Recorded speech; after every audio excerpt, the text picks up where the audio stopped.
Je suis la lumière du monde. C'est la deuxième grande affirmation de Jésus-Christ dans l'Évangile selon Saint Jean. Songez que dans la série, ça, nous allons dans cette grande affirmation de Jésus dans l'Évangile selon Saint Jean. Nous avons la première affirmation. Hein, et je dis, c'est la deuxième grande affirmation hein, qui est dans Jean chapitre 8, verset 12, qui dit, Jésus leur parla de nouveau et dit, je suis la lumière du monde. Celui qui me suit ne marchera pas dans les ténèbres, mais il aura la lumière de la vie.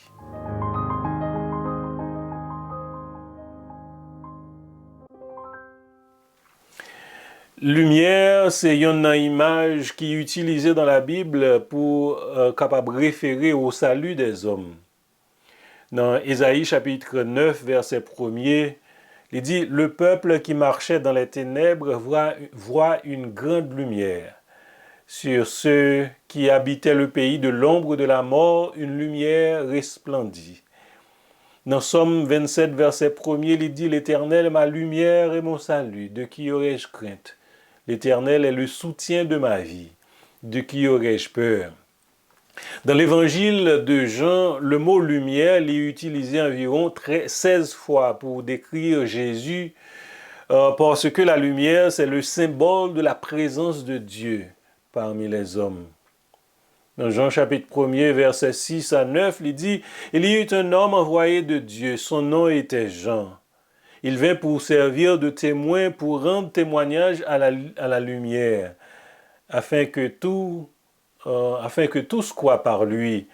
Il n'était pas la lumière, mais il parut pour rendre témoignage à la lumière. Cette lumière était la véritable lumière qui, en venant dans le monde, éclaire tout homme. » Jésus, c'est le seul remède qui est capable de chasser les ténèbres de ce monde.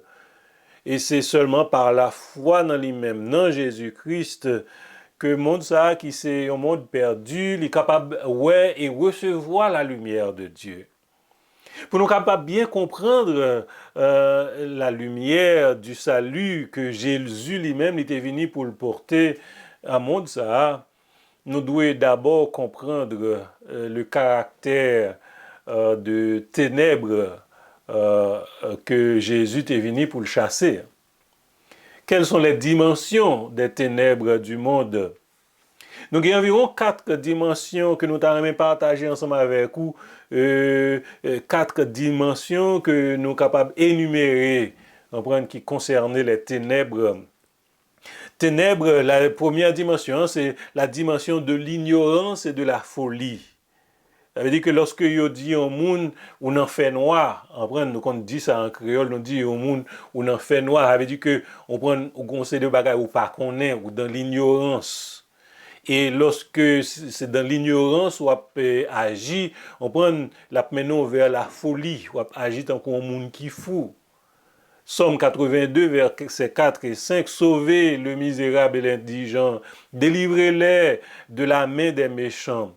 Ils n'ont ni savoir ni intelligence, ils marchent dans les ténèbres. Tous les fondements de la terre sont ébranlés. Et la prophétie de Michée, Michée chapitre 3, verset 6, il dit, à cause de cela, vous aurez la nuit et plus de vision.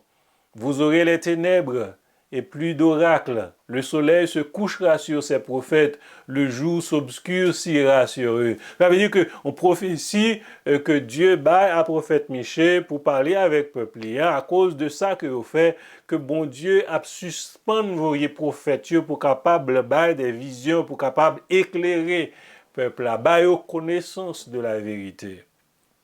Un monde qui vit dans les ténèbres, c'est un monde qui est perdu dans la folie, dans l'ignorance et dans la folie. C'est cette réalité qui existe, qui existé dans le monde.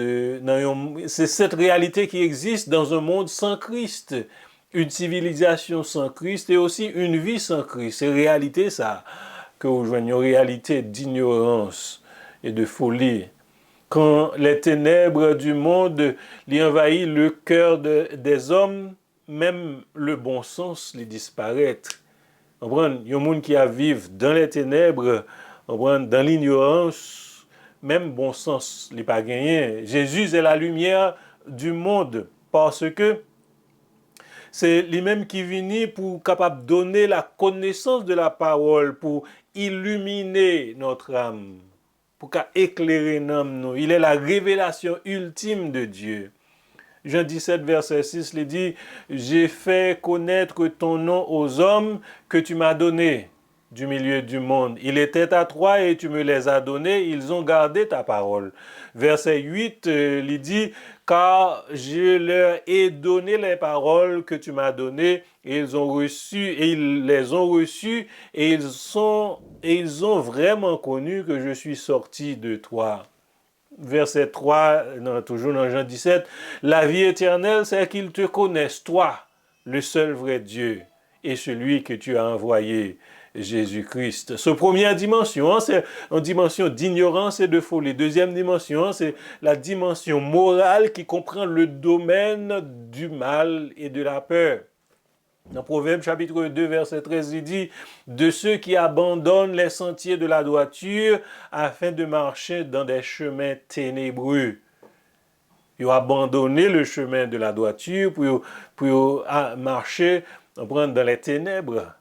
Dans chapitre 4, toujours Proverbe, verset 19, il dit « La voie des méchants est comme les ténèbres.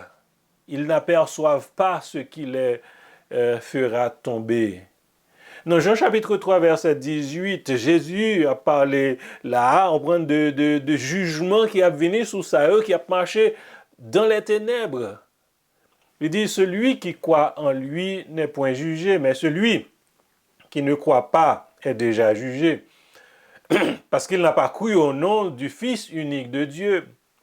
Verset 19, et ce jugement, c'est que la lumière étant venue dans le monde, les hommes ont préféré les ténèbres à la lumière parce que leurs œuvres étaient mauvaises. So, Jésus, qui c'est la lumière du monde, il est venu dans le monde, mais le monde préférait les ténèbres. Il préférait les œuvres des ténèbres à la lumière. Comprenez?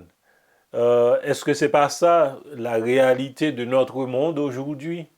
C'était réalité Jésus-Christ lorsque, au temps de Jésus, c'était la réalité que tu vives. Et c'est cette réalité que nous vivons aujourd'hui. Troisième dimension, c'est la dimension expérientielle qui comprend le domaine de l'esclavage, de la misère et de la mort. Expérientiel, où est le mot expérience, ça veut dire que bagaille qu'on expérimenter, qu'on va vivre.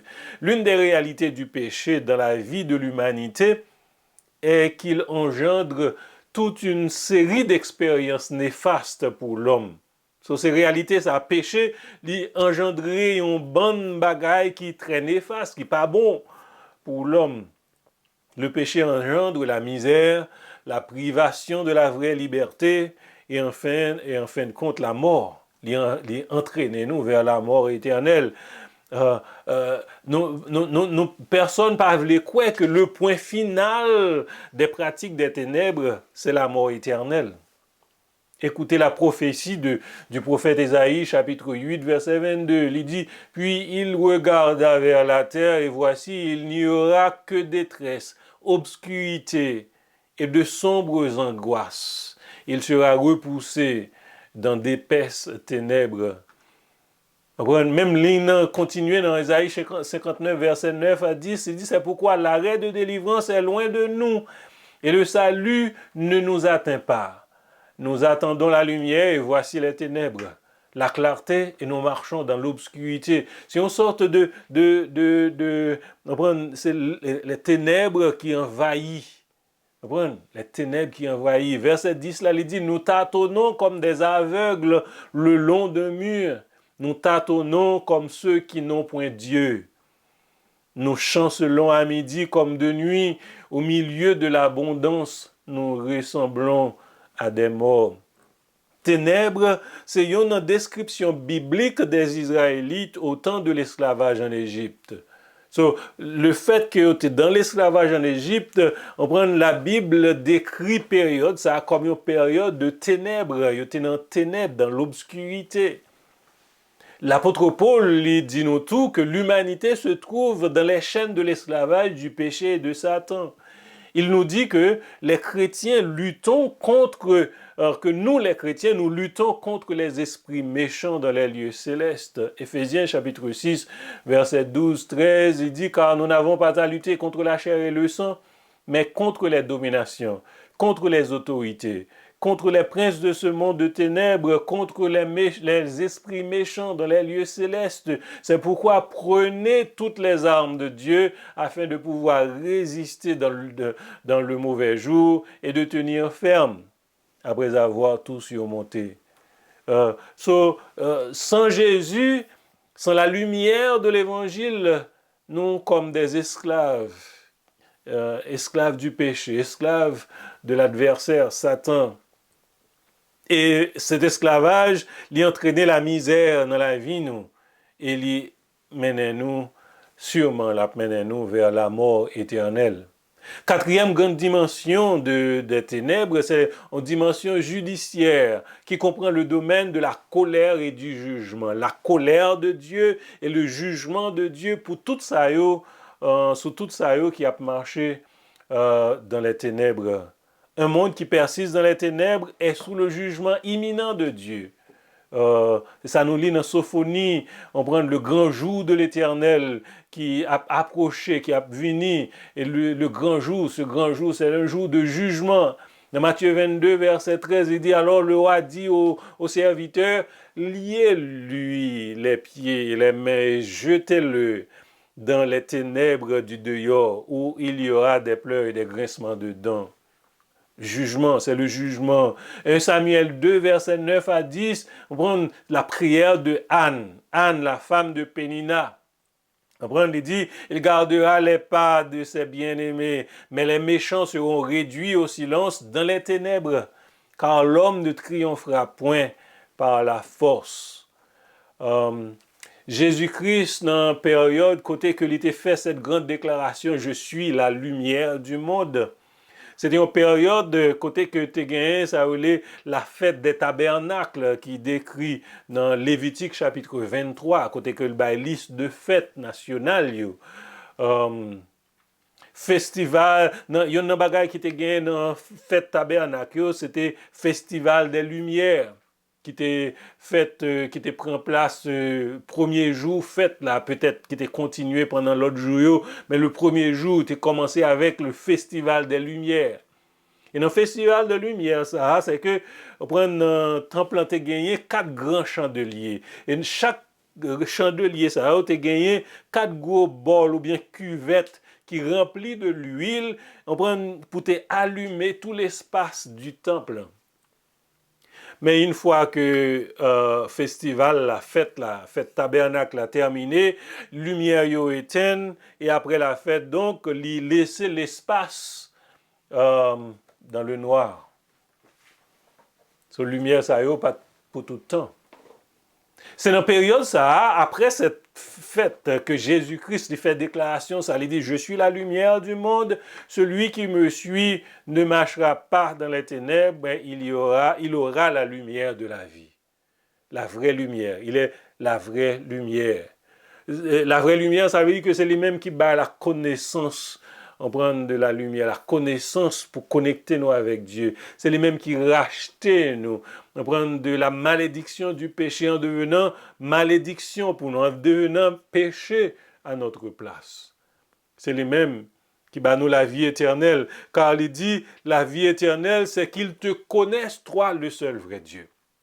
So Jésus, on prend les connecter nous avec Dieu, les réconcilier nous avec Dieu, les racheter nous par son sang pour le capable de retirer nous dans les ténèbres. Et après-midi, c'est ça que nous venons offrir à nous-mêmes. Nous venons offrir la vraie lumière. Nous venons offrir Jésus-Christ comme la vraie lumière. Il dit, je suis la lumière du monde. On nous approcher nous de lui-même, Jean que le dit, on nous suive. Il dit, celui qui me suit ne marchera pas dans les ténèbres, mais il aura la lumière de la vie. Et c'est par lui-même seulement que nous pouvons joindre cette lumière qui bat la vie. Venez, acceptez-le, recevez-le. Et comme ça, on va gagner lumière ça, qui brille dans nous-mêmes. Que Dieu vous bénisse.